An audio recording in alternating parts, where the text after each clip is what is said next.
everyone, welcome to Nina Cucina. Today I am making my favorite chili recipe. It's called Chick Chili. I just love it. I wasn't even a chili fan until I put this together. It's made with chicken and chickpeas. It's low calorie, it's high in fiber, it's got great spicy, warm chili flavors. Everybody loves it. I'm going to show you what I've got going on my work surface, and then we're going to put it together. It goes lickety-split. It's very, very easy.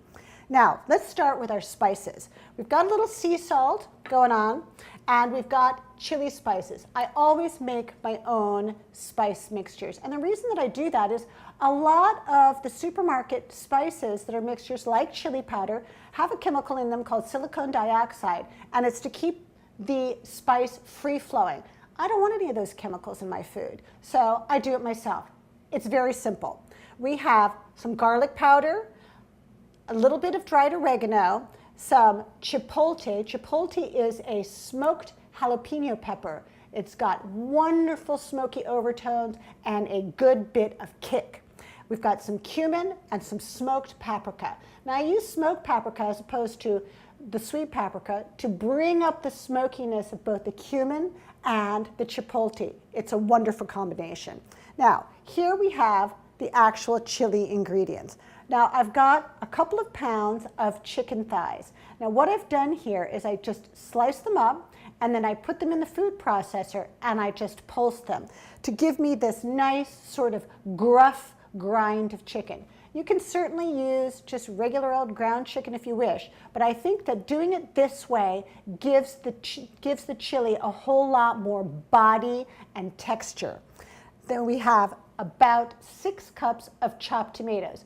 Good old, very, very ripe chopped tomatoes. If you go to your farmer's market, they will have tomatoes that are overripe, and they'll sell them to you for almost nothing, like $1 a pound.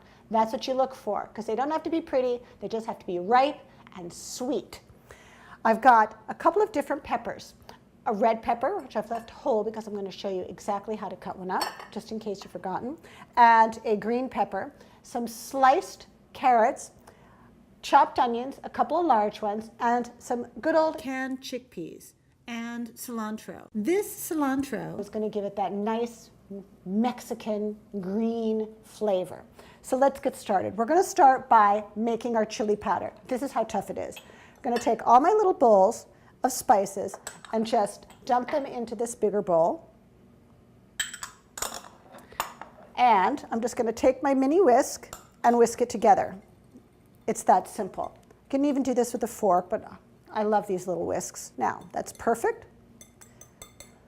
Let's chop the red pepper. Now, I've shown this, there's a how-to video on the site of how to do this, but I just want to give you a reminder. Cut all the way around the pepper and then cut around that little belly button. And you'll see that most of the core comes right out. Now, whatever's left over, just peel out and just drop it right into your garbage can. Now, just run your knife along the pepper, and if you run into a piece of core that's white and tough, just go ahead and cut it out, because this is kind of flavorless. It's very, very fibrous stuff. Give it a little slice. It's another little piece of fibrous core. Cut that out. Now, when you're working on your board, work left to right, just the way you read, and then you'll always be organized. Now, this doesn't have to be perfect. Chunky is actually good. You're not going to waste time or energy killing yourself over exactly how big each piece is. Now what we're going to do is we're going to bring all of this over to the stove top, and the rest of this is done on the stove. It's done in one big pot that simmers and fills the entire kitchen with great aroma.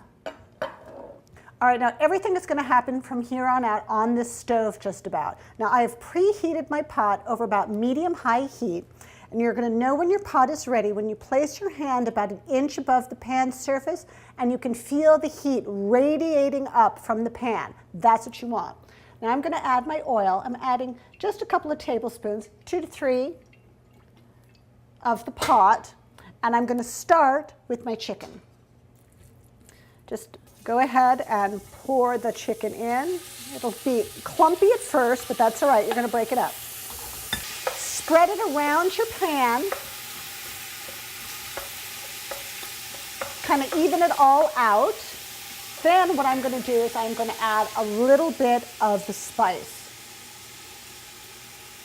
Because you want to layer flavors. So we're going to spice up the chicken and then we'll spice up the chili ingredients later. So add a little bit of salt.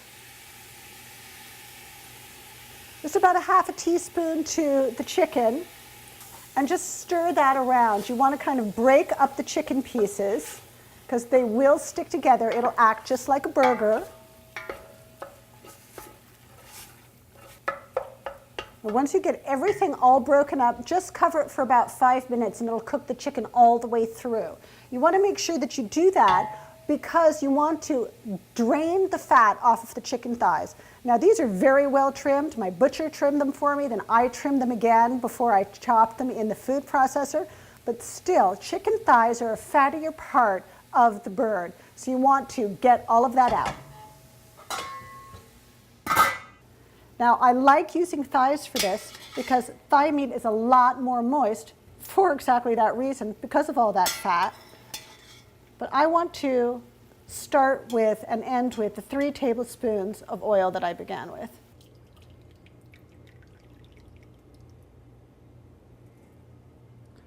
Perfect. Now there's an awful lot of fat in that pot, so you want to get rid of that. I'm going to add my last tablespoon here of grapeseed oil, and we're going to start with our veggies. Our pan is good and hot. That oil is already beginning to change viscosity. So in go the onions. I'm going to go ahead and toss my carrots in as well. You want to start with the hardest vegetables first. Always put your onions in first because they will just flavor up everything. Those carrots are bright, bright orange, just gorgeous. And now we can go ahead and toss in our peppers. Now we've got some beautiful colors. This is just a rainbow of colors. It's just got a lot of garden goodness in that pot. Saute the vegetables around. Just keep moving them around the pot. Now once you have your veggies sauteing away and your onions are completely opaque, you'll also notice that your carrots have changed color, your peppers have changed color some. You're ready to add your tomatoes. I've got about 6 cups here of chopped tomatoes. This does feed a crowd. Stir those around the pot. Now the aromas are really getting nice. You can smell all of those lovely peppers. The onion is just delicious smelling. Oh, I just love it. Now, I'm going to add the chicken back in.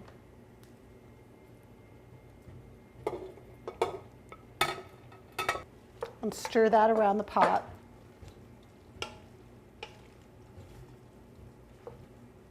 Now, in goes the rest of the spice. And give it a good stir. Now we're just going to cover this and let it simmer for a little bit so all of those flavors can marry. The tomatoes will break down and start making the sauce. We have 2 things to do to complete this chili recipe. We're going to chop the cilantro and we still have to put our chickpeas in. We haven't done that yet because they're cooked, they're canned, so they can go in last and just heat through. But let's chop up this cilantro.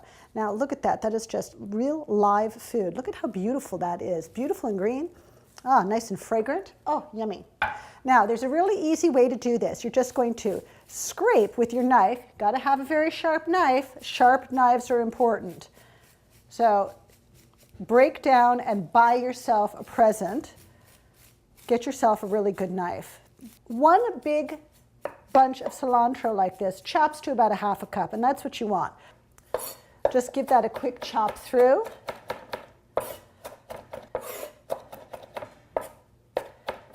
Now, let's just put it in this bowl. Get it all off my hands here. Now, our chili looks fabulous. It smells absolutely wonderful. It's filled with color and aroma. That's exactly what we want. Okay, let's go ahead and put the cilantro in and the garbanzo beans. Doesn't really matter which order because neither of them are going to be in there very long. Look at those colors. Oh, give myself a chili facial here. It just smells so wonderful. I want to dive into the pot. I am going to just cover this for about 3 minutes, maybe 4. I just want to get my beans heated through, and then we're going to plate it up. Now I've just pulled this off the stove, so it's going to be steaming hot. So when you take the top off, be really, really careful. Now it just smells wonderful. I've been standing over this pot for the last 20 minutes or so, and it's made me really, really hungry. And I know my guests are just gonna love this chili. So let me show you how I plate it. Now I've put together a little stylized bowl here. I love doing this for my guests, even if it's just my husband and I do this, because your presentation just makes the food look so beautiful, and it makes your guests feel really special. I just put a little napkin on the plate with the spoon, and I just put a nice glass bowl on top. I'm using a glass bowl because I want to see all those gorgeous colors of my chili. So I'm just going to take my bowl here and place it over my pot, only because it's hot and I don't want to be spilling it everywhere. And I'm just going to give this person a nice, generous portion, because if I'm hungry, I know everybody else is starving too. Just one little scoop more. There we go. Look at that. Oh, it smells so good. There you go. Right on the plate. And I'm just going to garnish it with a little fresh piece of oregano there, just to give it a little bit of color in the center. Just like that. Adorable. Look at how cute that looks. Doesn't that look just gorgeous? My guests are going to love it. I love it. Thanks for joining me today at Nina Cucina. I'll see you next time.